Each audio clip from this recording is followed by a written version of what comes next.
Assalamualaikum warahmatullahi wabarakatuh. Selamat pagi semuanya. Bagaimana kabarnya?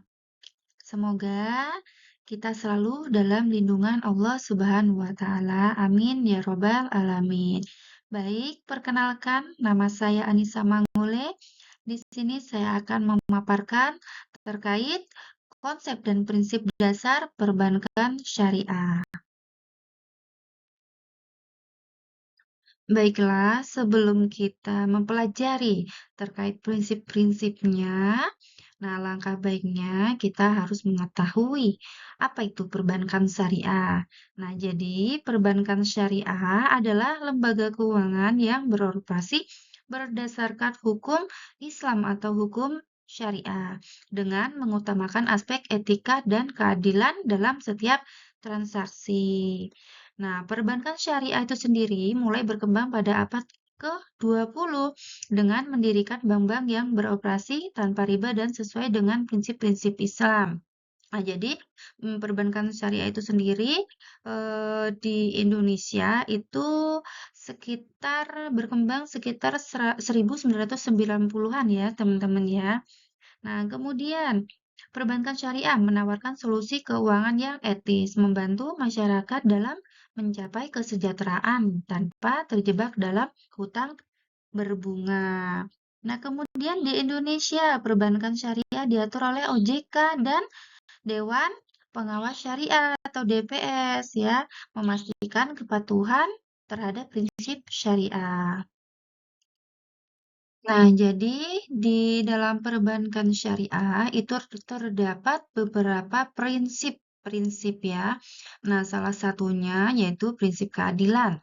Nah, kita di sini akan membahas terkait prinsip keadilan dalam transaksi syariah. Nah, jadi transaksi dalam perbankan syariah harus berlandaskan pada prinsip keadilan ya, di mana tidak ada pihak yang dirugikan dalam perjanjiannya. Nah, kemudian perbankan syariah membagi risiko dan keuntungan secara adil antara lembaga keuangan dan nasabahnya, memastikan keseimbangan dalam setiap transaksinya. Nah, kemudian produk perbankan syariah seperti mudharabah dan musyarakah dirancang untuk menciptakan keadilan dan transparansi dalam hubungan bisnisnya. Selanjutnya kita mempelajari terkait perbedaannya ya, perbedaan perbankan syariah dan konvensional. Nah, dilihat dari dasar hukumnya. Perbankan syariah itu beroperasi berdasarkan hukum Islam, sedangkan perbankan konvensional beroperasi berdasarkan hukum yang berlaku ya. Nah, kemudian perbankan syariah menggunakan bagi hasil ya, sistem bagi hasil, sementara perbankan konvensional itu lebih umum menggunakan sistem bunga ya dalam pembiayaannya.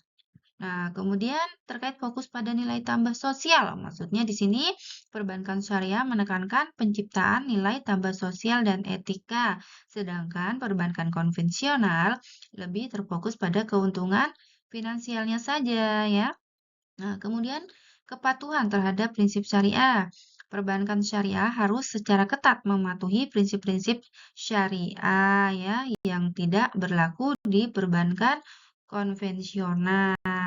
Nah, jadi kalau di konvensional tuh tidak memakai prinsip-prinsip syariah, begitu ya. Di sini bisa dilihat ya gambar perbandingan perbankan syariah dan konvensional. Dilihat dari konsep dasar perbankannya, ya ada 20%, kemudian keuntungan nasabahnya 22,67%, kemudian dilihat dari risiko investasinya ya, kemudian perbedaan produknya ya antara perbankan syariah dan konvensional. Kemudian dilihat dari prinsip keadilannya ya. Nah, ini bisa dilihat gambarnya sama eh, persenannya ya. Baik, kemudian kita lihat dampak perbankan syariah ya terhadap perekonomian nasional. Nah, ini dilihat dari analisisnya ya, analisis dampak ekonomi jangka panjang. Perbankan syariah itu memberikan kontribusi yang sangat signifikan ya terhadap perekonomian nasional. melalui pembiayaan yang adil ya dan berkelanjutan. Nah, kemudian dilihat dari peningkatan inklusi keuangan masyarakatnya. Nah, dengan prinsip berbasis syariah, perbankan ini menjangkau lebih banyak masyarakat ya, meningkatkan akses mereka terhadap layanan keuangannya.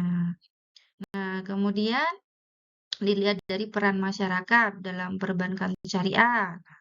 Masyarakat berperan penting ya dalam mengembangkan perbankan syariah ya dengan mendukung produk-produknya ya yang sesuai dengan syariah. Baik, selanjutnya terkait strategi pengembangan perbankan syariah di Indonesia. Nah, jadi ada beberapa strategi ya. Nah, yang pertama yaitu inovasi produk perbankan syariah. Pengembangan produk yang inovatif dan sesuai dengan kebutuhan masyarakat. Penting untuk meningkatkan daya saing perbankan syariah. Nah, jadi perbankan syariah itu harus mengikuti perkembangan zaman, harus mengikuti inovasi-inovasi yang terbaru, begitu ya. Nah, kemudian peran pemerintah dalam pengembangan. Pemerintah memiliki tanggung jawab dalam menciptakan regulasi yang mendukung pertumbuhan perbankan syariah di Indonesia. Jadi, perbankan syariah tidak luput dari peran pemerintah, begitu ya. Kemudian pendidikan masyarakat tentang syariah. Nah, meningkatkan pemahaman masyarakat tentang prinsip-prinsip syariah akan mendorong pertumbuhan sektor perbankan syariah ya.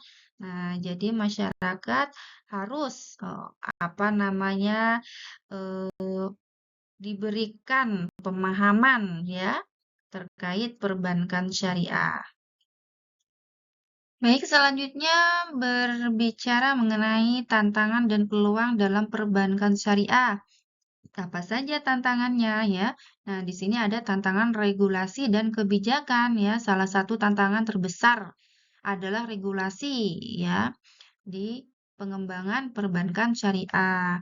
Kemudian peluang pasar yang belum tergarap. Nah, masih banyak tuh segmen pasar yang belum tersentuh ya oleh produk perbankan syariah ya.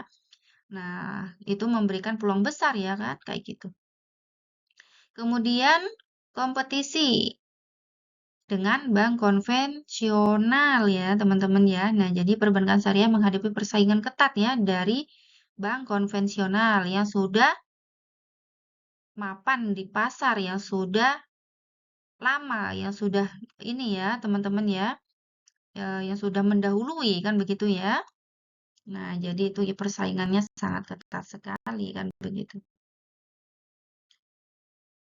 Nah, ini yang terakhir bisa dilihat terkait dampak perbankan syariah ya terhadap perekonomian nasional ya, bisa dilihat dari pengembangan UMKM-nya, kemudian inklusi keuangannya ya, kemudian stabilitas keuangan, akses pembiayaan ya, pertumbuhan ekonomi ya. Nah, baik, di sini ada pertanyaan. Kalau tidak ada, Ibu akhiri ya. Semoga apa yang kita pelajari hari ini mendapatkan manfaat dan barokah. Amin ya robbal alamin. Saya akhiri. Assalamualaikum warahmatullahi wabarakatuh.